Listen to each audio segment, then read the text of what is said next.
and very excited to launch, Ham, a new segment today, which is called Hamish and Andy are Loophole Hunters. Dog's a registered member of the team. Checking your rule book, but you won't find anything in there that says a dog can't play. Hamish and Andy are Loophole Hunters. He's right. Ain't no rule said the dog can't play basketball. Ain't no rules that says the dog can't play basketball from the hit film, Ham. Air Bud. Yes. If you haven't seen it, it's a ripper of a film. The struggling team, very much almost Mighty Ducks-like type plot line, except a basketball-playing dog is recruited to the team, and they go all the way to the championships. Of course, the opposition coaches say, what is this? And that's when the referee gets out the rule book on the court, which I'm not sure they have at NBA games generally, but he gets out the rule book side of court, quickly looks up, who can be on the team under that category, and he says there ain't no rule that says a dog can't play basketball. And we love that because whilst we skeptical of the validity of that statement, I think there probably is a rule in the NBA that says a dog can't play basketball. And you and I have always found ourselves to, when someone shows us a rule book, our first instinct is to A, tear it up, or B, find a loophole in that rule book. And we thought, wouldn't it be great to start a segment? And that's what we've done. Loophole Hunters. You give us any system. It could be a sport. It could be a rental agreement with a video hire company, whatever it is. Yep. And we will try and find the loophole in a rule book or a code book. We're going to start today with AFL, Australian rules football. But if there's any ones, make sure you bring them for, send them at hamishandy.com. And we'll loophole hunt anything. Yes, and joining us on the line, Ham, the AFL National Umpiring Director. No one knows more about the game than this fellow, Wayne Campbell. Thanks for joining us. Hello, boys. How are you? Yeah, very good, Wayne. Is there anything in the rule book that suggests you can't build a human pyramid behind the man on the mark when he's going for a kick for goal? So if someone's running into kick for goal, can the opposition team put all their men in a human pyramid? It's funny you say that because there was a bit of footage on TV the other day, and I'm not sure why it was there, but it was at the Western Oval. Mm-hmm. Simon Beasley was coming in. He was having a shot after the siren, and the Brisbane Bears, the Bears of back then, they built one. What? So it was a small guy. There was a small guy on top of a tall guy, and I don't know who was the small guy, and I don't know who was the tall guy, but the interesting part about it was that there was about 15,000 people on the ground at the same time. So you can have, say if you were good enough to get multiple people on top of like a 4 or 5 layer human pyramid. You could. The rule got changed after that game. So I think that was late 80s, and I think after that they probably didn't allow 15,000 people to run onto the ground when someone's having a shot for goal as well. That's also one of the rules. Which the game is the 4 or 4, mind you. But, Well, that's the thing. We figured it would have to be an after the siren type thing, because if you got your whole team to build a pyramid and then someone decided not to have a shot on goal, your whole team has been utilised into the pyramid and they're not playing anywhere else. All right, here's another one. So what would the rules specifically be? So you're obviously allowed to go and jump on people's shoulders. So is it no organised pyramids? Could you do no organised pyramid building? I think it is rule 88.4. Could you do a choreographed dance to put someone off? Yeah. No, I think you're not allowed to be within a metre or something like that. So maybe that disqualifies you. Okay, are you allowed to? Yeah, as Hamish said, there's different people pulling people off. Like this is more of an after the siren type thing. Putting people off. I thought that's what he said. Yeah, definitely heard it that way. I mean, well, is that in the rule book? I think that's in the rule book. I don't think the rule book covers that. No. Here's a serious one. Could you dig holes? What's the size of a hole you could legally dig on the field? Could you just create a very difficult offensive 50 for the opposing team if you're in defence and you just start digging away? So you're not really playing the game for a quarter, but you just start digging away. I think as long as you didn't put nails in the bottom of it or thorns, so could you make a little trap door. But you essentially make their forward 50 for the last quarter full of moguls. Cavernous. If you did it by hand, I think you'd be okay. You certainly wouldn't be able to bring a shovel. Because I think you could start it off with your boots. You start off with your boots, just as soon as the siren goes, you just start hacking away at the ground. And the commentators will be going, what's Andy and Hamish doing? And you just spend 25, 30 minutes digging as many holes as you can to hopefully give you the edge in the last quarter. Okay, we can do that one. So that's 2 we can do. Smart thinking if Wayne, anyone's listening. I would ask what your opponent's doing at the time that you're digging, I suppose. You're probably playing with 17 men for a little while, so that you might be 10 goals behind before Remember though, that they won't be able to score anything in the last quarter because of their moguls. All right, last question, and thanks again, Wayne Campbell of the AFL. Super slippery shirts. Yeah. We've wondered about this. So could you make your uniform out of a fabric that has an impregnated detergent in it. So when you sweat, it creates you're sort of like a slippery pig.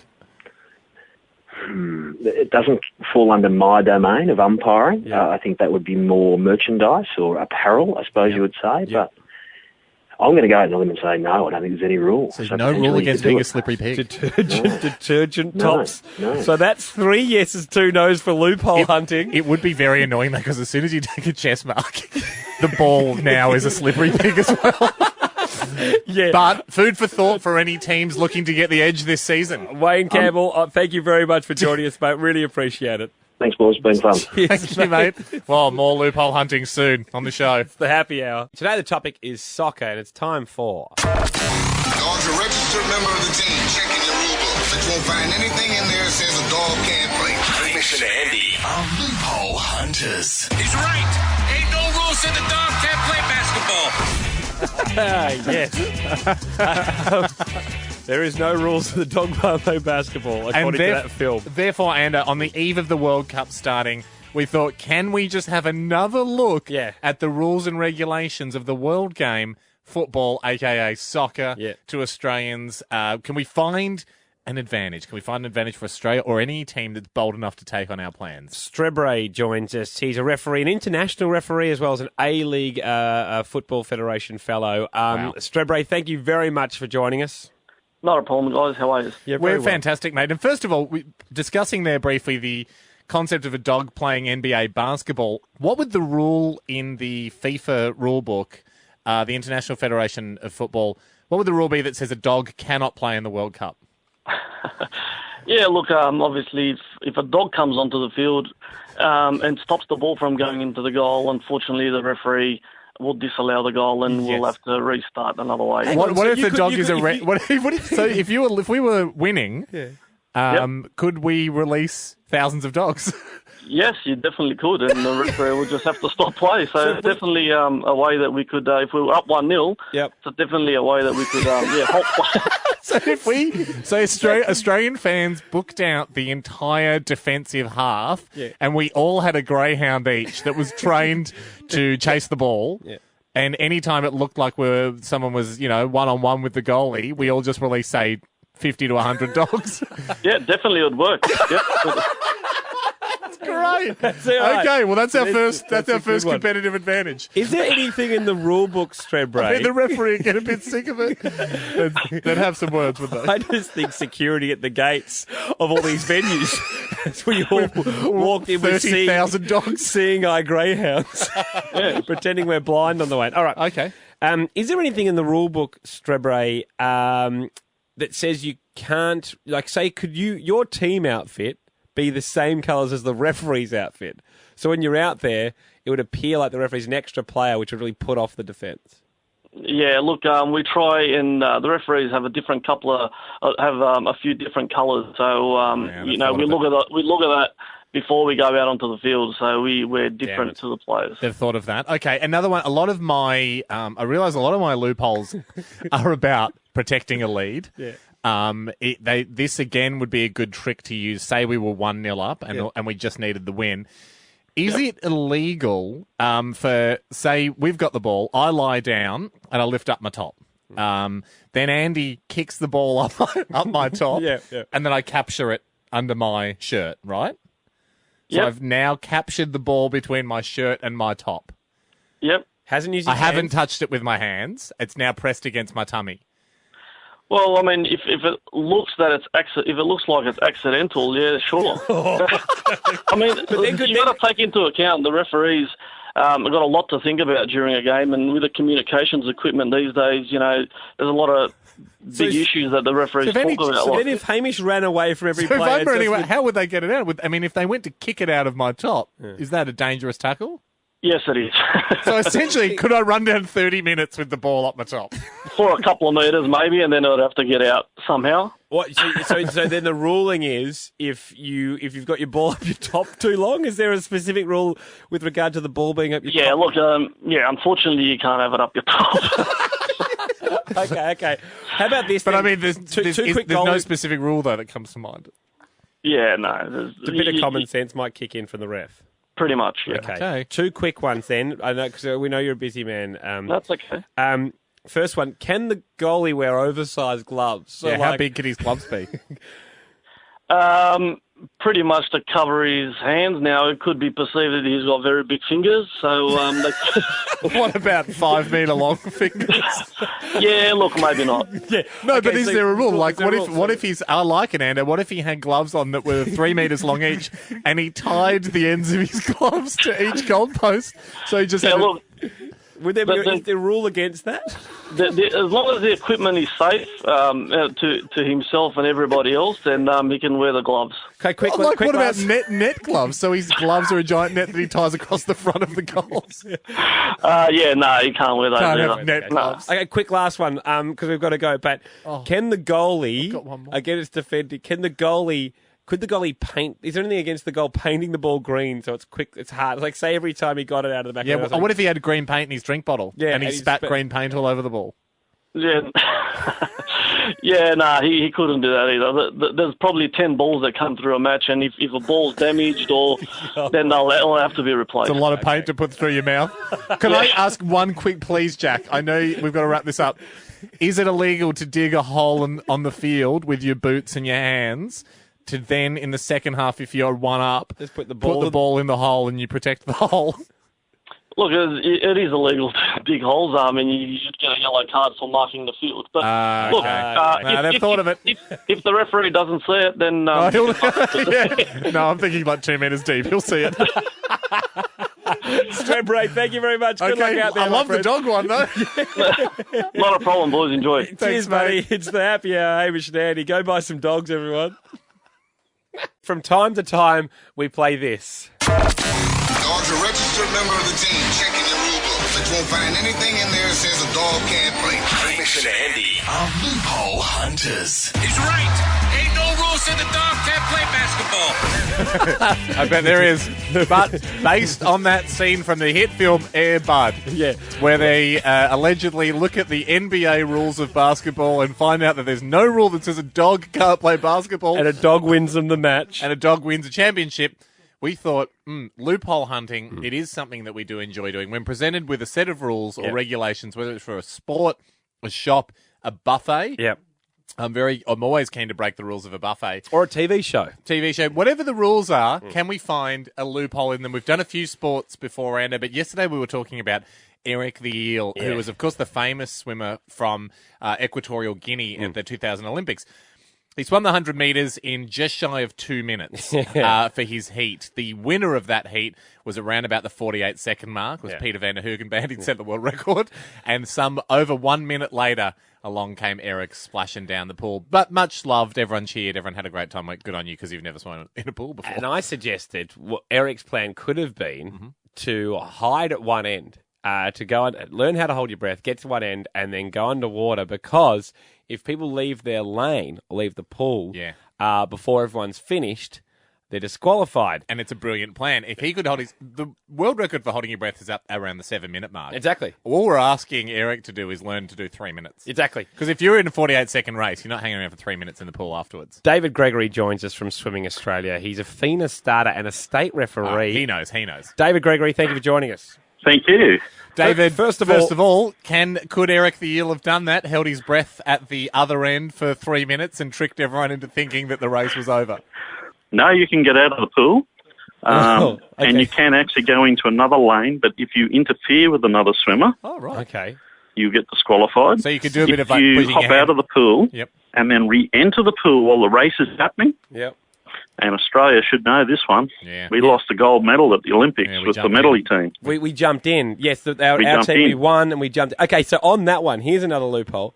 What if we pushed another team in? We pushed another team in. Okay, so for Could instance, we win if we went around pushing all the other teams in the pool to Well, disqualify them? that's unsportsmanlike behaviour. That So doesn't That's the point of this segment. So here's my thing. Okay, so I was wrong about if you get out of the pool. That wasn't a true thing. We've realised that Eric the Eel can't hide. But David Gregory Yes. of Swimming Australia, what if? Obviously, if you jump in the pool before your other guy in a relay touches the end, you're disqualified. What if someone was getting ready to go, say the Dutch guy, and I just leant across if I was in the Australian swimming team and just gave him a bit of a pat on the bum and pushed him in before he got there, would that guy be disqualified? No, he wouldn't be. Actually, we'd actually have to rerun that race to allow them to compete. You wouldn't be there. Right. Well, under what rule specifically? Because you're interfering with another swimmer. What if I went behind him and just went, bang? Yeah. Could I trick him into falling? I've got a quick one here, and it's very technical, but I want a yes or a no here based on the rules, even though this is not sportsmanlike. For the 50 metres, for the 50-metre backstroke, right? Yep. Where you start in the pool. That's correct. Is there a law forbidding me from taking out all the bones in my legs from below my hips? So I've got a completely floppy bottom half, and I twist myself up with so much potential energy in the twist that when the gun goes...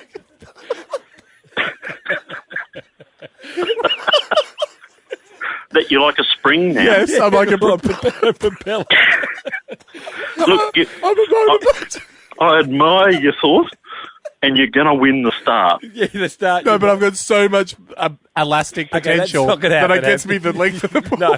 All right, I've got one. But once you hit the water, you're going to have no kick. No, but it's 50-metre backstroke, so I'm already in there, and I just let go of myself. Haven't seen it done yet. Okay, I'm surprised. And then I go and I get my bones from the same place that I've put them, and I have them put back in for the medal ceremony. One more quick one then, David. Yep. I know because we're going to go. But what is the rule on how tall your swimming cap can be? But there is no rule on how tall your swimming cap can be. I have a 45. Which is that? A 45-metre hat. Or does it, like, what if your hat... Oh, well, it has to be some part of the body that touches the wall. Oh, right. So if I had a 45-metre hat, It would actually stop you finishing. But look, I'm going to the Pan Pacific Championships on the Gold Coast later this month, so I'll keep an eye out for that one. Chuck all these suggestions up. See if anyone's thinking if anyone's cool with removing all the bones below their hips. I'll ask the technical forum before the Pan Pac. Mate, thank you so much for joining us. Thanks, we David. Thank you. Cheers, Thanks, mate. mate. That's all we've got time for this afternoon. For this happy hour, we've got to go. But HamishAndy.com, the podcast is there, and we will catch you tomorrow to round out the week. How bad do you want gold? That's the real question. Hey, we're in the realm Yeah. of loophole hunters, or just See, beating the system. So this isn't necessarily a loophole hunter, Anna, but when we're presented with rules, we like to challenge them. Well, our brand of play in any department is we're probably not good enough, so let's try and cheat in a fair way. We will operate to the maximum. We know there's sometimes things aren't black and white. There's grey area. Yeah. We want to know where that grey area turns really dark grey. Yeah. Just before it gets to black. Yeah. That's where we like to operate. Love sitting in the dark grey. Here's one that's going around at the moment, Andrew. And the other, the thing my brain always pricks up to is when there's conditions on an offer, especially a special offer. And at Macca's at the moment, I think they're still doing it. You might have seen you can get $1 cheeseburger between midday and 1 o'clock. Okay. So immediately I hear this and I go, reminds me of when back in the 90s, I think it was, my ex-housemate John and a buddy of his went and bought 200 cheeseburgers. Back then they were doing 50-cent cheeseburgers. Yeah. And they went down and they just clogged up McDonald's for the full hour. I think they got 200 cheeseburgers because they had a deep freeze at their house. Yeah. And they just deep froze them and they would microwave them. Him and a guy called Boxhead. And it started off as a cost-saving device because they were both sort of like living right on the poverty line at the time. So they said, look, we'll spend $50 each, $100 to buy 200 cheeseburgers, and we'll try and live off these for a month, which is a pretty good deal. Except then it became competitive over who was eating more, and John's like, we were eating 10 a day to outdo the other guy, just microwaving him. Probably only lasted for a week for 200 cheeseburgers. So at the moment I hear this deal going on, $1 cheeseburgers, and I start thinking, right, how can Ando and I beat this? Yeah. How many could we eat? What's it? What can we do? Unfortunately, right at the end of the ad, they do have the conditions. Limit 4 per person per day. So when I heard 4 per person, I just said, no, that's fine. Yep. Go to the end of the queue, come back, go to the end of the queue. You can do that. 4 per person per day. But they're not going to be going Hamish Blake at, Coogee Macca's. Yeah, I mean, that's the thing. Doesn't say per store. So it does give you... But within an hour, and we got only between 12 and 1, we'd have to go to You'd have to pick the high highest density. I know. I'm not saying we do it in the middle of the desert. I'm saying we pick as a densely populated, like, we go from hopefully one of those shopping centres that has 2 Maccas, one on the outside, one on the inside. That's where you start. You're in the car. You've got the engine and you're running. not showing your license. So this is the other thing. Is it better off? Are we better off with disguises? It's one of those conditions where it's not embarrassing if you got caught for trying to order 1,000 burgers. No. If you rocked up and you said, "I'll have 1,000 cheeseburgers, thanks. Here's $1,000 cash," and they went, "Oh, sorry, mate, it's 4 per person per day," you'd be like, "Oh, well, I'm just trying to beat the system."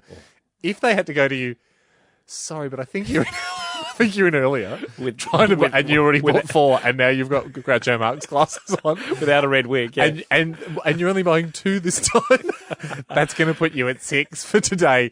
That is an embarrassing situation to end up in. That's why it's simple. We need a team of 6 in a Tarago. One person's the driver. Yep. We can get 24 per store. We'd probably hit 4 stores in the hour. Yeah. Still 100 cheesies. Yeah, I think it's worthwhile having a crack. Do we organise to try and do this during a happy hour? It's 12 to 1. Oh, damn. That's how they get us. They'd never do it during 3 to 4. It's the happy hour. A segment we love on this show, Ham, is Loophole Hunters. Loophole hunting is so fun, Ando. It's because it's really due to the fact that you and I naturally, when we hear about rules or a system, our first brainwave, and I'd actually include Jack in this too, because Jack, you're sneaky as they come. First thought is to go, what's a way to cheat that system? What's a way around? But what's the way to cheat it within technically within the rules? Yeah. And so someone went, "Why are you doing that?" Went, "Well, there's no rule to say you can't." Or here's a way that the rule is worded as such, which says we can. Well, you could grossly exploit it with our interpretation. I mean, a few weeks ago we were doing swimming. Oh, we've had some great ones in the past. Let's have a look back.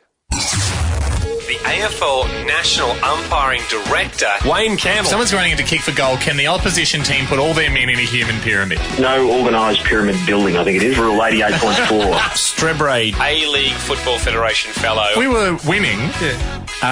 Could we release thousands of dogs?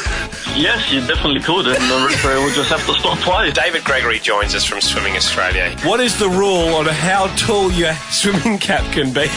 There is no rule on how tall your swimming cap can be. I have a 45-metre hat. Oh, well, it has to be some part of the body that touches the wall.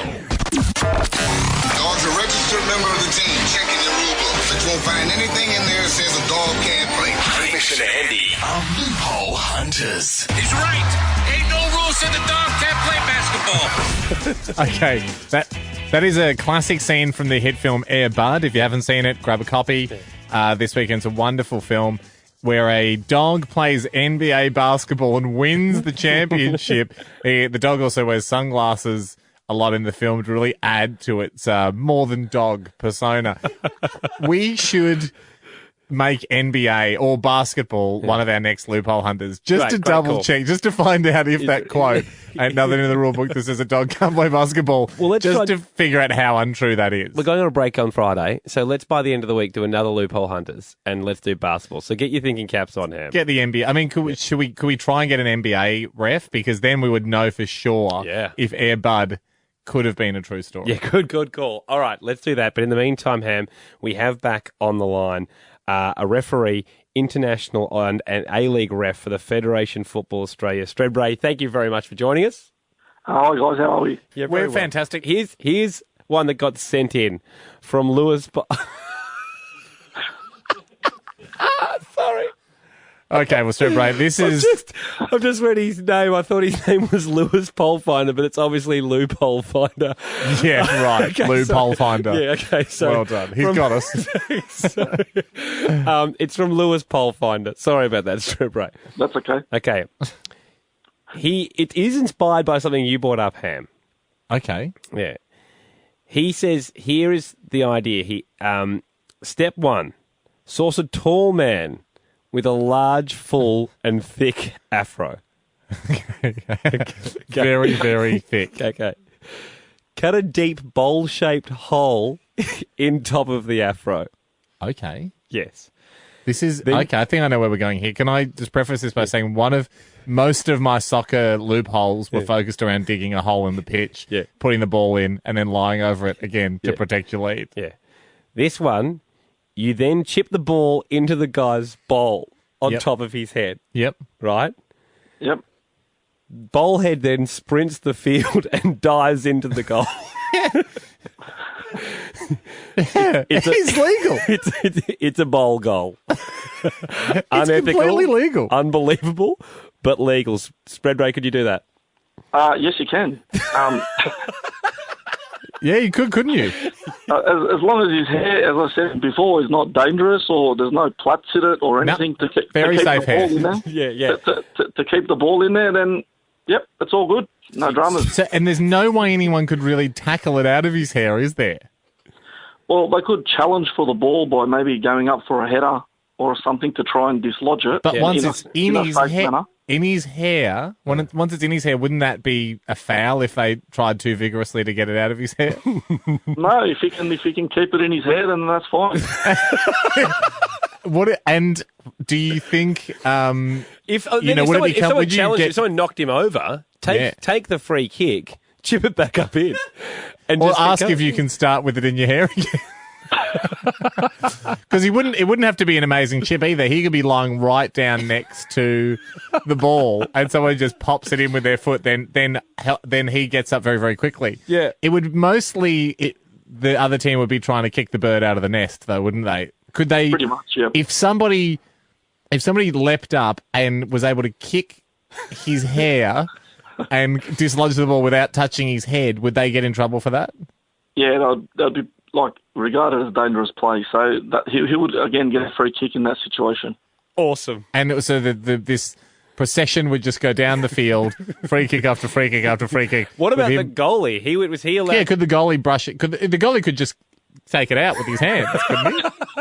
Yeah, and the goalie would be able to take it out of his his nest. The goalie could steal the egg from the nest. So the about trying to get around the goalie. That's all we got time for. What you need is 5 guys with this setup. And the goalie doesn't know whose hair the ball's in. Essentially, this is why you need Marge Simpson on your soccer team. You need 5 Marge Simpsons, and one of them has the ball hidden in their hair. Could a few of those guys could act as decoys, definitely. Yeah, exactly. And then the goalie goes to rob the nest. No egg. Turns around. There's Bowlhead. He's got it in the goal. A new goal way. Thank you very much for joining us as sanctioned by a referee from the Football Federation Australia. It's the happy hour, everyone. Time for... Dog's a registered member of the team. Checking your rule book, but you won't find anything in there that says a dog can't play. Hamish and Andy are Loophole Hunters. He's right. Ain't no rules in the dog can't play basketball. That is the opener for Loophole Hunters. This is the segment of the show where we try and find loopholes in the existing codes and rules of sports or any structure that has a rule book to it. Now, that bit of audio that you just heard is taken from the hit Disney film Air Bud, where a golden retriever ends up winning a basketball championship for an NBA team because there ain't no rule in the rule book that says a dog can't play basketball. Air Bud also wears sunglasses. I can't remember if he wears them during the game. I think he's the coach's family dog. Jack loves this. I don't, he plays for like a kids' local team. I thought he played for the NBA. Well, he's very good for a dog. He's very good at basketball. I mean, it's been a long, long time since I saw Air Bud. It was in the Cool Runnings era. Yes. Now, we often have a laugh at that quote because we do hypothesize that there probably is something in the rule book that says a dog can't play basketball, even if he is a registered member of the team. We're going to find out because Mal Cooper joins us. He's manager of the referees, NBL Ham. He's reffed over 500 games himself. So he'd know. Also the NBA Summer League. Mal, thank you very much for joining us. Gentlemen, my pleasure. Mal, first off the cab off the rank, is there any rule in basketball that says a dog can or cannot play? I have studied the rule book. I've been through the web page. Yeah. I've been through the site. I've looked. It says 5 personnel. Nothing that says a dog can't play. Can I play? So there is nothing in the rule book that says a dog can't play basketball. Don't know whether he can dunk it. Don't know whether he can dribble it, but I can't find anywhere it says he can't play. Well, I mean, so let's step this through. So Air Bud gets on the court. Yeah. Now, Does he bounce it with his head, Jack? Yeah, Does he dribble it with his head? Normally just nudges it along. Now, is that legal for a player to dribble it with their head? No reason that you can't dribble it with your head as long as you don't pick it up and stop and then start again. So if he did it in a continuous motion, he could probably dribble out of his mouth and dribble the ball with his head. So if I was running along the court, bouncing the ball up and down with my head and then headed it into the goal, I'm allowed to do that? No, you can't just bounce it on your head all the way down. But I mean, I'm slamming it from my forehead onto the ground. Okay, sorry. As I'm running along. I'm not heading it up and down. Yeah. I'm bouncing the ball into the ground, but I'm smashing it with my face off the court. Yeah. And then I let it bounce up off the ground and I sort of header it into the goal. Yeah. I could do that even though it's not an effective way to play basketball. Well, that would be correct. And let me give you an example. Hamish passes the ball. It hits another player in the head and goes in. Score counts. Score counts. And that is how Airbud was scoring all those goals. I think it was his head. Yeah. Or Jack, I mean, did he shoot with his paws? No, I think he bumped it with his nose in. So it was more of a nose player. Now, what if an invader comes on, grabs the ball and puts it in? Not a registered member of the team. Now we have a problem because now we've got 6 on the court, which is illegal. Yeah, okay. Not a registered member of the team. You would have to sort of sneak one off and sneak one on without anybody seeing. So you only have 5. One final question, because Hames is ridiculous. But, I mean, it's a moment of seconds. We had an invader on the court. When it comes to finals, it's a moment of seconds, right? Yeah. Correct. Say if someone with courtside seats, and in the final play, the ball went out to someone out on the outer rim, and they're trying to make a 3-pointer with half a second to go. If someone had a retractable type pole and put it up and waved it and knocked the ball away, what would happen? Security would come from everywhere. Yeah, but then do you redo the play? Or we would have to use common sense, which is not common where I am. Yep. And probably reset the clock and run the play again. That would be the fair thing to do for both teams, would it not? Yeah, okay. Yes, Man, common sense jumps in. This is tough, Mel. Basketball's pretty bulletproof. Yeah, it's tough. For loophole hunting. Yeah, but we found out a dog can play, so it's not bad. Yeah. Could a gorilla play? Yeah. Could a lion play? Mate, anything can play. That's what he said. There's nothing that says... 20-man Siamese twin chain can play. My team's 1 lion, 1 gorilla, 20-man Siamese twins, and they're just Kobe and LeBron and a spare. Mel, thank you very much for joining us, mate. We really appreciate it. Fellas, my pleasure. Good luck with it all. Thanks, mate. Bye. No, we're not going to do any of it.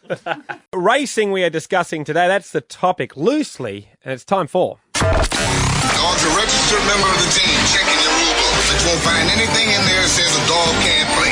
Hamish and Andy are Loophole Hunters. He's right.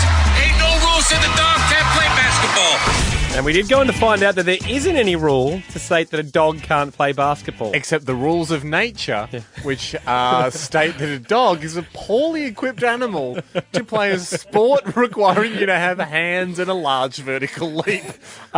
Loophole Hunters, if you've just joined us, is about trying other ways or small ways that are meant to be legal by the rules to win in certain sports. That's the thing. This is not about us going, here's a way to cheat. No. This is about us going, okay, give us the rule as it's written. Yes. And is there anything in the rule book technically that says we can't do a certain thing? One of the things that came up both when we did soccer and AFL was I have a bit of I've got a little bit of an axe to grind, or I've got an agenda. I like the idea of, is it illegal to dig a hole? Yeah. To put the ball in and everyone lies on top of the hole to protect a lead. Yeah. And it's not as illegal as you think. I mean, it's possible. It's just not a great move. Well, no, yeah, exactly. They think that a guy having to dedicate his time to digging a hole would be difficult. And that's the thing. Swimming, 50-metre hat to touch the other end of the pool. Turns out you have to touch with part of your body. There we go. Yeah. Terry Bailey joins us. He's the chairman of Stewart's Racing Victoria. He's in charge of the Melbourne Cup ahead of the big race tomorrow. Terry, thank you very much for your time. No problem, guys. Terry, obviously, is there a lot of pressure for you watching the Melbourne Cup? Because you guys are obviously the stewards officiating it. I know it's a weird question, but are you nervous about sneezing or taking your eyes off the action at any point? Oh, no, there's obviously a lot of pressure on, but one thing with this horse racing game, we're we only have 2 days off a year, so we're used to it. It's just at a higher level. Yeah, right. I understand. Well, We've been having a bit of a think about things that might not have been thought about yet in racing, and if someone pulled it at the Melbourne Cup, would it technically be illegal? Terry, here's the first one for you. Can a horse have firecrackers attached to its blinkers or something like that it fires off to startle other horses? Would there be a specific rule against having firecrackers on a horse? And you train your horse to just be cool. Yeah, no, practically that wouldn't work, guys, even for the horse that's wearing it. Crackers and horses don't mix. Yeah, but what if you train your horse to be good with crackers? So if we trained our horse and really got him used to crackers, right? Like the police riot squad horses. Yeah, but is there any rule that states that a horse can't have firecrackers on their hat? Yes, well, I'd like to see it, but anyway, at the end of the day, it comes down to the judgment and the discretion of the stewards, and the answer would be no. Yes. Okay. What happens if birds are on the track? Well, that has happened in the past. And you just keep racing, don't you? We actually, the VRC actually employ a gentleman with a type of bird that scares the seagulls away. Oh, like a hawk? Yeah, that's it, a hawk. So what if I had trained hawks that I released and they had to go down and attack every jockey except for mine? What about just gentle pecking to the point where the jockeys would pull up their horses to swat away the hawks, so no falls? I don't know whether that plan would work, guys, because the jockeys have safety equipment, they have helmets and vests on, so not sure whether that would come off. You don't think they'd pull the horse up to swat away the bird? I'll be quite distracting having birds pecking at you as you go down the back straight. And they got a whip in their hand as well. Yeah, that's true. All right, genuine idea here for me. Everyone knows, like, for the male horses that are racing, for owners that want their horse to later have a career as a stud horse or a horse that's put out to service, is it true that they, until they finish their racing career, don't actually ever experience a romantic time with a lady horse? Not normally. There has been cases where horses have stood a season at stud and come back to racing, but usually they're sort of monks, aren't they? They're sort of like they're celibate. Okay, wow.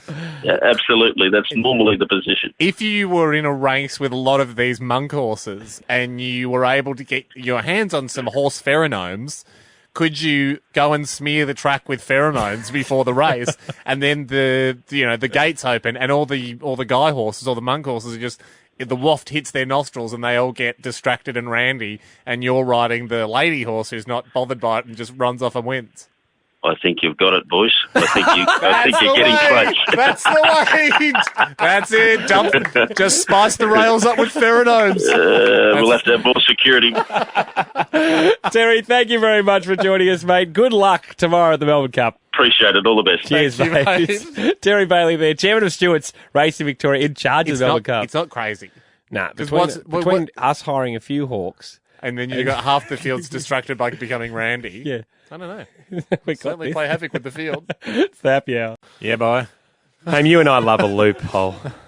So I was too enthusiastic. Yeah. Yes, that's mate. Fine. Yep, we do love a loophole, Ando. And a sports loophole, more than anything. Can I share a little bit of Hamish and Andy trivia with the people of the People Show? What's our favourite sports-based film, Ando? Air Bud. Where a dog comes on to play for an NBA basketball team, and he's I don't think it's NBA. Oh, it's college level. Yeah. I mean, okay, I'll rephrase. What's our favourite concept for a sports film? Air Bud. Yeah. Where a dog comes on to play for a high school / college level basketball team, and he wins the championship. Yeah. Why? Because there ain't no rule in the rule book says a dog can't play basketball. And that's what we love, Ham. We love people scouring the rule book for lack of ability. Here's 5 tall guys playing 5 tall other guys. What if it was 4 guys and a golden retriever with excellent ball skills? And that's Air Bud. That's Air Bud. And even more sneakers too, I think, for extra jump. The part that we like, though, Ham, is for lack of ability, scouring a rule book to see whether you can do something that is actually technically within the rules, but will still give you a win or advantage. Sure, it's unsportsmanlike, Who cares? But it ain't illegal. It's nothing in the rule book says you can't, for example, bury the ball on the soccer field and lie over the hole. Which is one we've talked One about. I've often wondered about. 2 girls in the Frankston Netball League down there at the Peninsula and Victoria have come up with an absolute beauty, Ham, and it's within the rule books. What have they done? Netball, for people who don't know the rules, you have to stand 3 feet away from a shooter once they're going for a shot. Yep. Sorry, I've just had something jump into my head. Does it involve giant shoes? No. Sorry. So how would that help, though? I suppose if you're 3, does your body have to be 3 feet away? No, both your feet have to be planted 3 feet away. So That's a disadvantage. Giant shoes would be a huge disadvantage, like True. clown shoes, yeah.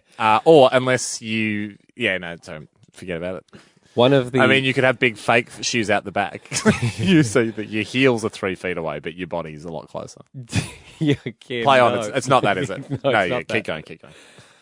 And this is one of those things about netball I've always found funny a little bit, is because 3 feet away, it's very hard to get a block in. You're never going to do it. You're never going to really do it. You more become a distractor, don't you, when girls are going for the shot, or guys playing mixed netball or male netball.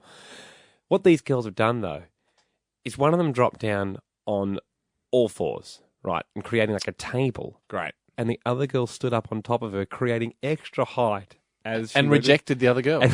Got a block in. I doubt there's anything in the rule book says that's illegal. Now, there isn't. And basically what's happened She's is, air-butted her. while the umpire at the time did cop a hell of a lot of flack for allowing it, and it has been deemed unsportsmanlike by the league, this is our favourite. It's still within the rules. And that is our favourite kind of sporting move. Yeah. Unsportsmanlike, but show us the rule book. Show us the rule book. It says you can't just jump on the tabletop of a friend. 13-10-60. Have you pulled off something? Sure, unsportsmanlike. But not against the rules. Sports loopholes. Yep. We do love them. Essentially, it has to be something that gives you a fierce advantage, or even a slight advantage. Yeah. You would never really think of doing it in the normal course of play, but it's not technically against the rules. And the one that came up was from the Frankston Bombers in the Peninsula Netball League in Victoria, where the rules state in netball, if someone's going for a shot, that you have to be 3 foot away from them with feet planted. And 2 girls teamed up. One of them got down on hands and knees and created kind of a tabletop. The other person got up on top of there to block the shot. Essentially, 3 foot away, though. Essentially, though, creating like a 9-foot wall. Yes. Unsportsmanlike, yes. How's this, Ando? I believe we have the girl that stood on the back. Jen, were you the blocker? I am. Oh, God, Jen. well done, Jen. How's your week been? Just mayhem with everyone, like American colleges and stuff going, come and teach us how to play? Recruit requests, but it's all right. Hey, Jen, my guess is you guys are either at the top of the table and showing off, or you're right at the bottom, and so you just scrambling. Start your time. Yeah. Which one is it? Bottom. Bottom, yeah. Scrambling. Around the middle. Middle. Had you always wanted to do this move, Jen? No, I never thought of it. Like, to be honest, it was me and the opponent, the shooter. We actually came up with the plan because she's an ex-teammate, so we were like, oh, let's just do something. Hang on, so This was orchestrated. Oh, sort of, but like, Maddie didn't, the one that got on her knees didn't know that that's what we were doing, and I just said, Maddie, when I say go, get on your hands and knees, and she just did it, and I just stood on her and rejected her. Maddie, and what did the umpire say to you? Nothing. Were there any complaints? Nah, not from the umpires. Yeah, but was there a lot of talk? Was everyone going, this is like Air Bud, where, you can do anything? Yes. Yeah, no, probably not. You don't have to lie. Not a lot of people watched Air Bud. Thank you very much. More loopholes are coming in for netball, Ham. Good Lisa, work, Jen. what is something that's been quite unsportsmanlike, but technically you're allowed to do it within the rules of netball? Hi. I know I can't really beat what happened in Frankston, but when I was playing indoor, I'm actually a shooter, and because I was so small, my mate who's really tall picked me up, and I got the goal.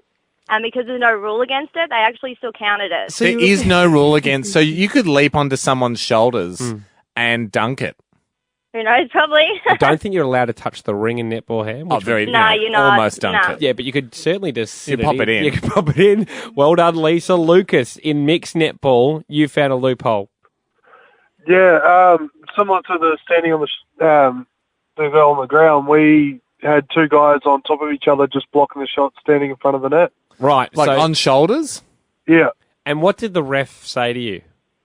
Nothing. They just let it play on. And then How come everyone's not doing this? Yeah, exactly. Why doesn't the Australian netball team? I mean, they don't need to. They just won the World Cup. But why wouldn't anyone try this? The bottom person got a bit tired eventually. Okay, Yeah, just true. general tiredness. I suppose a whole game of having someone on your shoulders could wear you down eventually. But besides the general tiredness, I think it's fine to go. I mean, Mate, I'm so surprised, with someone coming up against our Aussies in the World Cup because we were so dominant. Yeah. Why didn't someone at least have a crack at it? well, it also takes someone to do it at an international level for the rules to change. So if you're at a lower level, you can exploit this forever until someone does it on a world stage. You've probably got 4 years to the next World Cup and everyone will be doing it. Absolutely. Thanks, Luke. It's Hamish Andy. Hame, our race that slows down the nation. It's on. It is a kind of race that gets you laughing maniacally. It's pretty exciting. It's on Monday, everyone. We're so close. We're so close. Finally, the dream is here. And it did just start as a dream, and it started as a whim. Look, I wonder... Packed your suitcase yet for the travel? No need. Okay. we'll go out this weekend. I'm going to go in my races attire and just stay standing. I won't be sleeping. I won't be moving. Yeah. I shan't have a need for a toothbrush because I'll be gently sipping at the rate of one sip every 10 minutes, a grape tree. Inspired by cider. That's good. The official drink. Grape drink. And a much appreciated sponsor of the race that slows down the nation. Yes, Australia's richest horse suit race. Welcome to the show. If you haven't heard this before, but probably have because we've harped on about it a touch. But definitely your first time if you've not heard this. 50 people in horse suits. They're going to be racing around a country racetrack in Wedderburn. We've acquired the lease. By listening to this show, you are a Turf Club member, which means you get free access. Yep. Head up there on Monday. Or down or across. Yeah.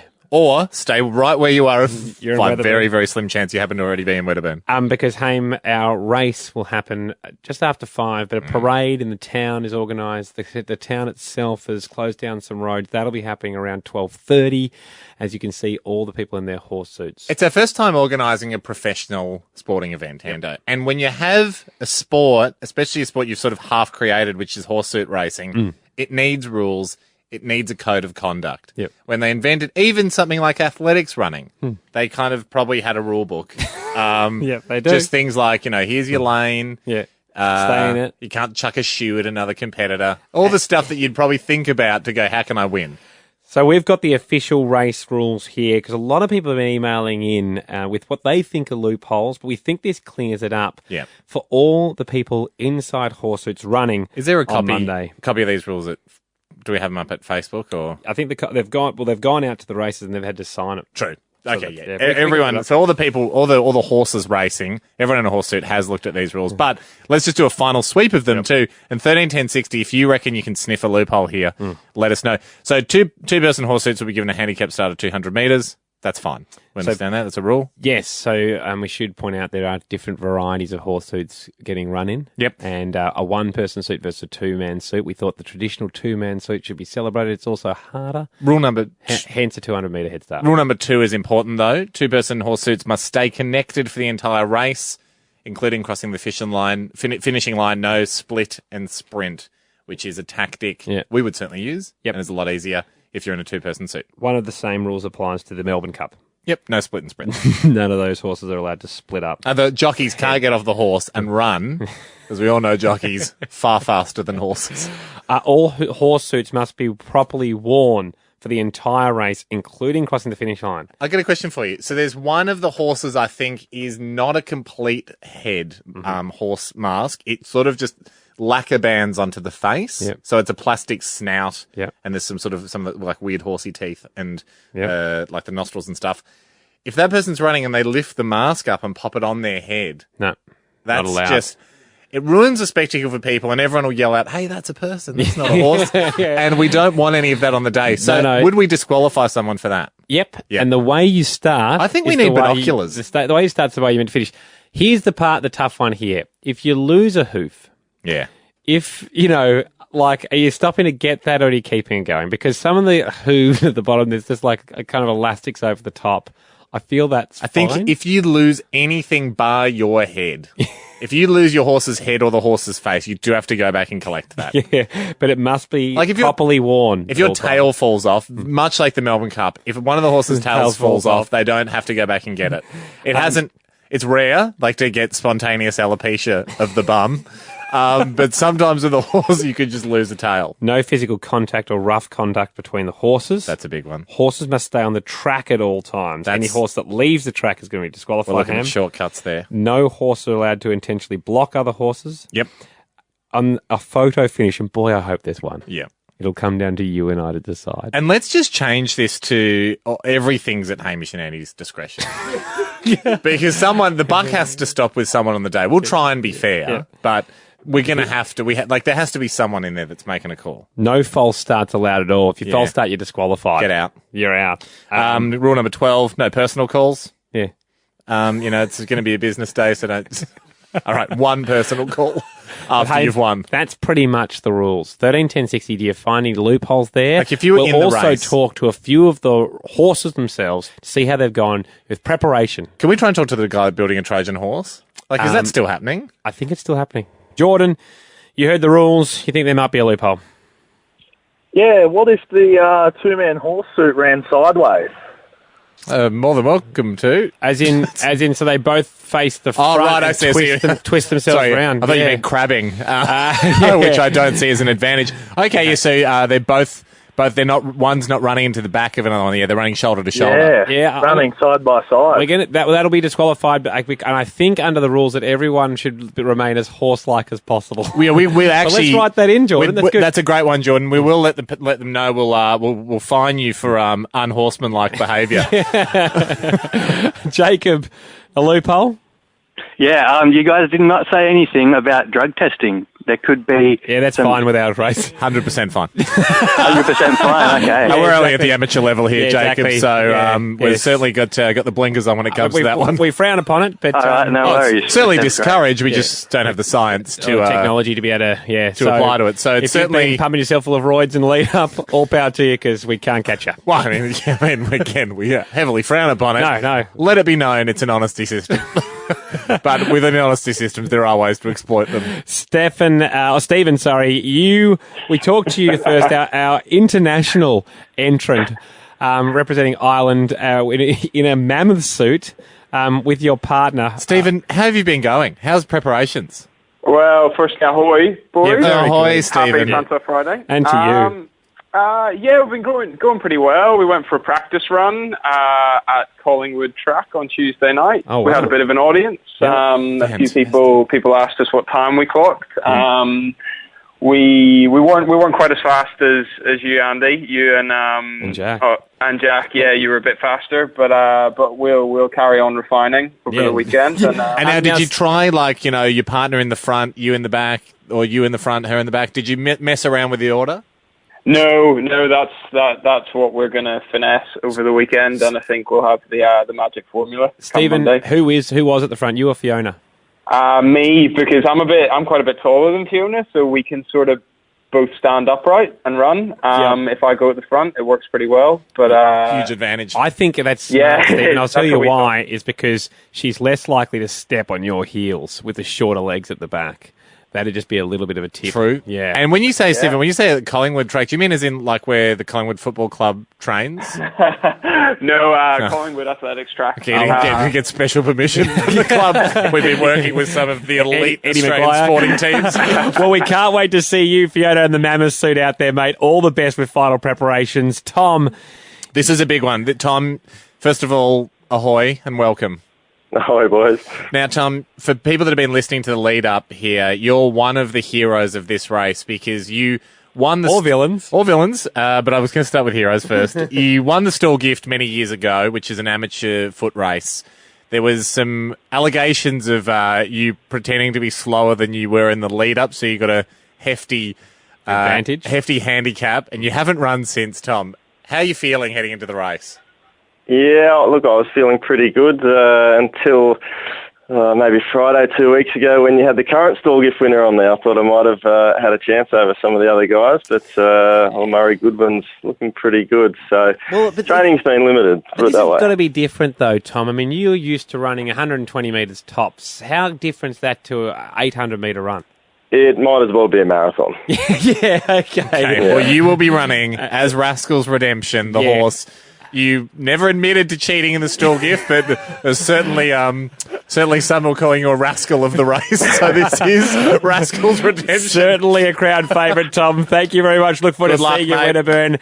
Mike, I understand, Mike, you were coming from North Queensland.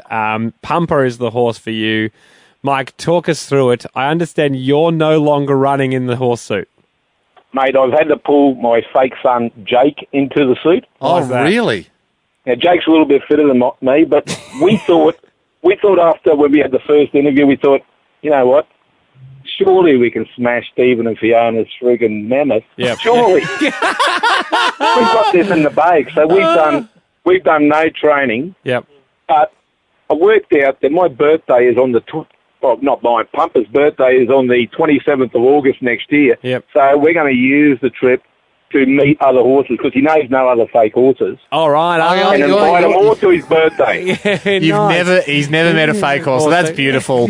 Well, mate, Nick, we can't wait to see you coming down with the sole purpose of smashing, quote, that friggin' mammoth.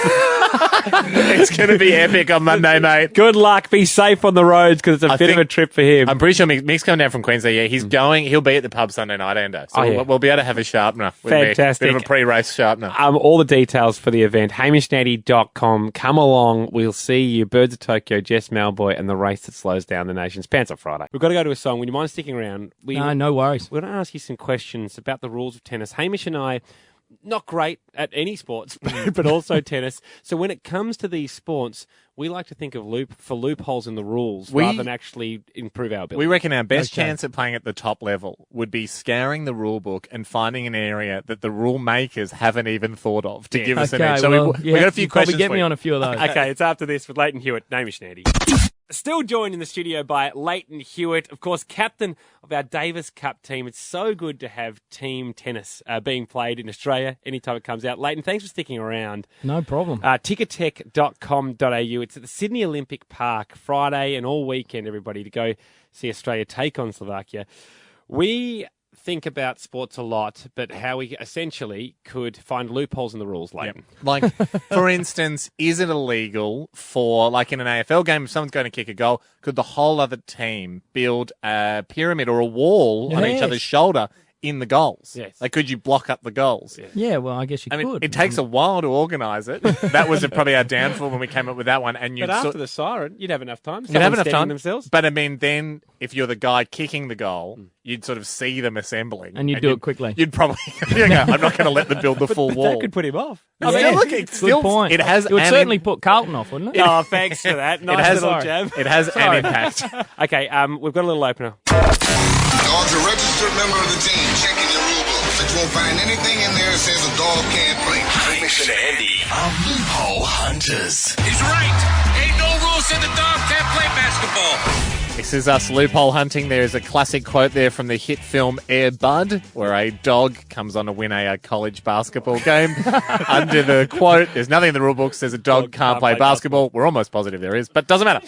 I'm going to do a couple of just citers here, Leighton, just kind of get the temperature of rules. I'd imagine there's rules about how big your racket can be, etc. I'm pretty sure. Is there? Okay, damn. Yes. What about what it's made out of and the size of a racket? Okay, what about the I'll number of strings on a racket? Yes, because it goes in the size, and you're not allowed to have too bigger gaps because it actually creates more spin on the ball. Okay. What about any sort of flashing light or strobe device on your racket? I don't know for sure, but I'm saying you couldn't because no one's allowed. They'll wait for a flash photography from the camera has anyone written it in the rules, though, that you can't have a high-powered LED, found one already. Like a bike light built into the outside of your racket, and you could just go to them. See, my thought just was helps not me so see much, the ball better. I was thinking if your whole shirt flashed. Yeah, it's good. And just say, look, it's a sponsor requirement, like, Adidas or Nike or whoever's making me do this. Yeah. Well, the actual colour you're allowed to wear anything. Yep. It's just the logo's got to be a certain Strobe size. shirt. Okay, so strobing shirt. So, and I think you don't. If you're going to go out and buy strobe shirts for the Davis Cup team, Leighton, don't use it early.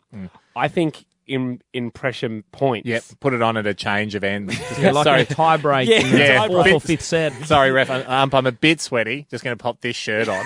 Well, that wouldn't be a problem for Sam Groff because he changed it every couple of games. Okay, good. Okay. On the shirt thing still, can you have, and this would require knowing ahead of time who you're playing, say you find a picture of their mum, right?